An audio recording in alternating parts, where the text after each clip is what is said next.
আমাদের বর্তমান নেতা ডক্টর ইউনূস, উনি সব রাজনৈতিক নেতৃবৃন্দদেরকে ডেকেছেন একটা ইস্যুকে কেন্দ্র করে। তার মানে গোটা বাংলাদেশ এক হয়ে গিয়েছে।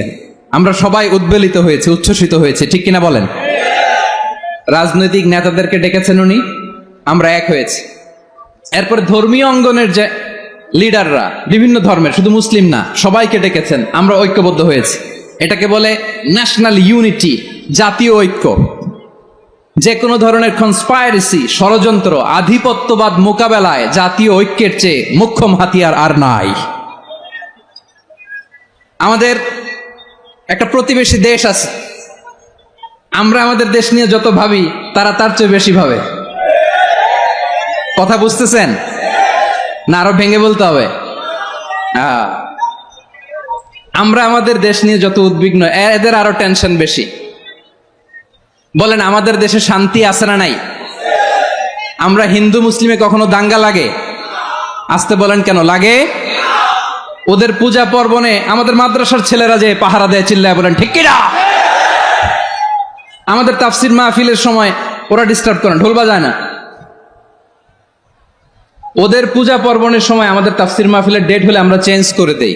সুবহানাল্লাহ, কি সাম্প্রদায়িক সম্প্রীতির রোল মডেল।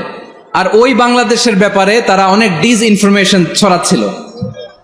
ভারতের অনেকগুলো গণমাধ্যম, আমি জেনারেলাইজ করব না, আমাদের প্রতিবেশী দেশের সব গণমাধ্যমকে আমি দোষ দিতে চাই না, অনেকগুলো গণমাধ্যম তারা ডিসইনফরমেশন শেয়ার করেছে। ডিসইনফরমেশন আর মিস ইনফরমেশনের পার্থক্য আছে। মিস ইনফরমেশন না জেনে ভুল বুঝে একটা মিথ্যা বা ভুল তথ্য ছড়িয়ে দেয়া, এটার ক্ষমা আছে, এটার কি আছে? আর ডিসইনফরমেশন মানে ইচ্ছা করে, প্ল্যান করে, ম্যাপ করে, ছক এঁকে মিথ্যা, গুজব, রটনা সোশ্যাল মিডিয়ায় ছড়ানো, এটার ক্ষমা আছে? আওয়াজ করে বলেন, ক্ষমা আছে? ভারতের কিছু গণমাধ্যম তাই করেছে। আমরা ব্যথিত হয়েছি, আমাদের হৃদয়ে রক্তক্ষরণ হয়েছে। আমাদের প্রতিবেশী দেশকে বলতে চাই, আমাদের দেশ নিয়ে আপনাদের ভাবার দরকার নাই। নিজের চরকায় তেল দেন, নিজের দেশ নিয়ে ভাবেন।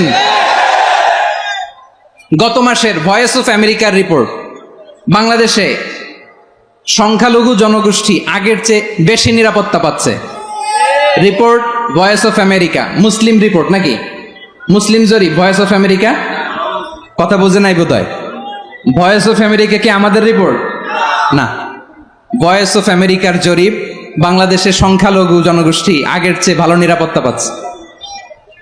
শুধু এখানেই শেষ না, মাইক্রোসফটের একটা জরিপ শোনায় আপনাদেরকে। তারা সারা পৃথিবীতে গুজব, ভুয়া আর মিথ্যা নিউজ ছড়ানোতে কোন দেশ সেরা একটা রিপোর্ট করেছে। এর মধ্যে 1 নম্বরে এসেছে ভারতের নাম।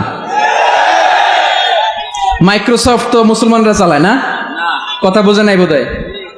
প্রতিবেশী দেশকে বলবো, আপনারা নিজের চরকায় তেল দেন, আপনারাও শান্তিতে থাকেন, আমাদেরকেও শান্তিতে থাকতে দেন। সব চেঞ্জ করা যায়, প্রতিবেশী চেঞ্জ করা যায় না। আমাদের ল্যান্ড তাদের ল্যান্ড, পাশাপাশি। আমরা চাই তারাও সুখে থাক, আমরাও সুখে থাকি, ঠিক কিনা? কিন্তু প্রতিবেশী হলে বন্ধুত্বপূর্ণ আচরণ করতে হয়। প্রতিবেশী যদি বন্ধু না হয়ে প্রভু হতে চায়, এরকম দানব প্রতিবেশী কেউ চায় না।